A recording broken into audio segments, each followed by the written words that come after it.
একটা গল্প দিয়ে একটু শুরু করতে চাই মাননীয় স্পিকার। ছোট্ট গল্পটি হচ্ছে, রাজা তার উজিরকে বলে দিয়েছিল সকাল থেকে এটা কাজ করবা, এই কাজগুলো করবা। উজির বলেছিল যে আমাকে যে কাজগুলো বলেন কোনটা কখন গুরুত্বপূর্ণ কোনটা ছুটে যায় তার চেয়ে আপনি আমাকে একটা তালিকা করে দিলে ভালো হয়। একটা তালিকাও করে দিয়েছিল।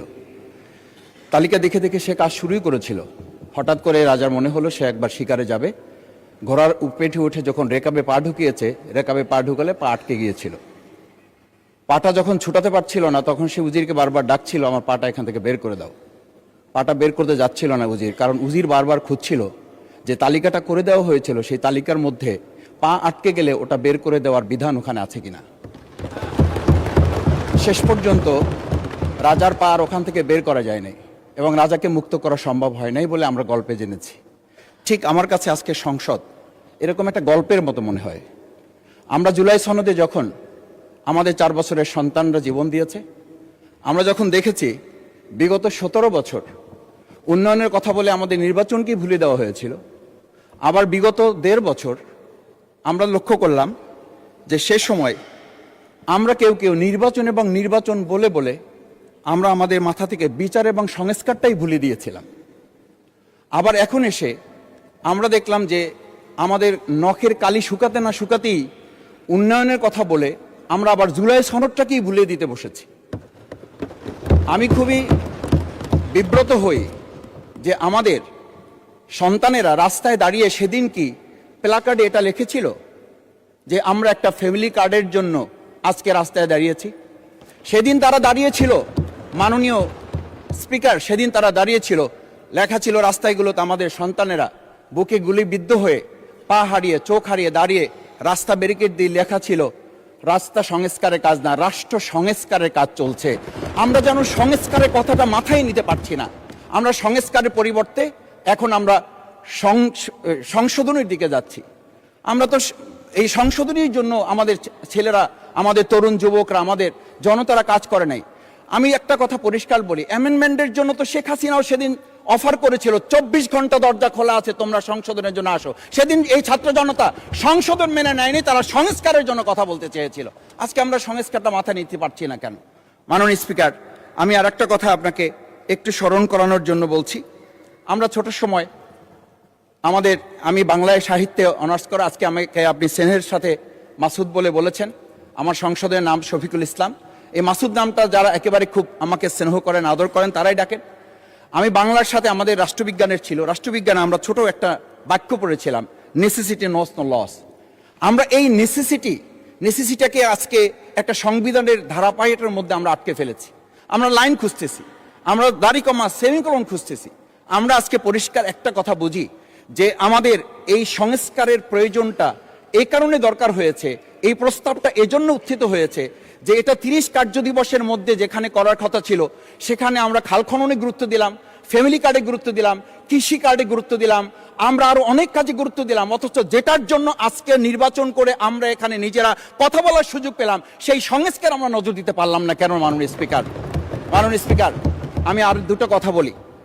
আমরা আমাদের প্রিয় মাতৃভূমি বাংলাদেশ, এই বাংলাদেশের সামগ্রিক প্রয়োজনকে সামনে রেখে আমাদের একটা কথা মাঝে মধ্যেই বলতে হয় যে আমরা যখন এই রাষ্ট্র সংস্কারের কথা, আমাদের সংবিধানের ধারাগুলোর কথা বলি, আমাদের কাউকে আমরা এই কথা বলতে শুনি যে গণভোটে যে 4টা বিষয় উল্লেখ করা হয়েছে, আমাদের এই 70% লোকরা ভোট দিয়েছে, 51% সরকারি প্রতিনিধিত্ব করছেন।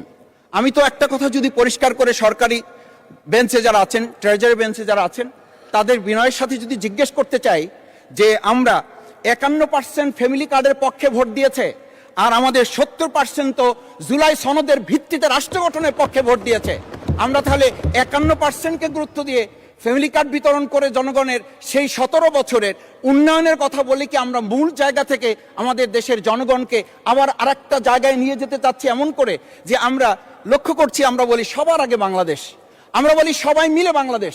আমি তো তা লক্ষ্য করছি না। আমাদের আশঙ্কার জায়গাটা, আমাদের উদ্বেগের জায়গাটা, উৎকণ্ঠের জায়গাটা মাননীয় স্পিকার ওইখানে যে 11টা সিটি কর্পোরেশনের প্রশাসক বদল হয়েছে। আমরা কি লক্ষ্য করলাম না সবাই মিলে যদি বাংলাদেশ হয় তাহলে সরকারি দলের বাইরে একজন যোগ্য লোক, সৎ কি মানুষ ওখানে খুঁজে পাওয়া গেল না? মাননীয় স্পিকার, আরেকটা কথা বলি, 42টা জেলা প্রশাসক বদল হয়েছে।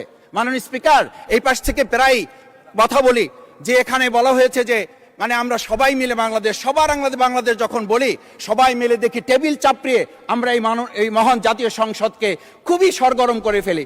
এই 42টা যে জেলা প্রশাসক নিয়োগ হয়েছে, এই জেলা পরিষদে গোটা বাংলাদেশের মধ্যে আজকে এখানে যে কমিটি হয়, সেই কমিটিতে আমরা বলি ন্যায্যতার ভিত্তিতে আপনাদের থেকে 2 জন দেন, 1 জন দেন।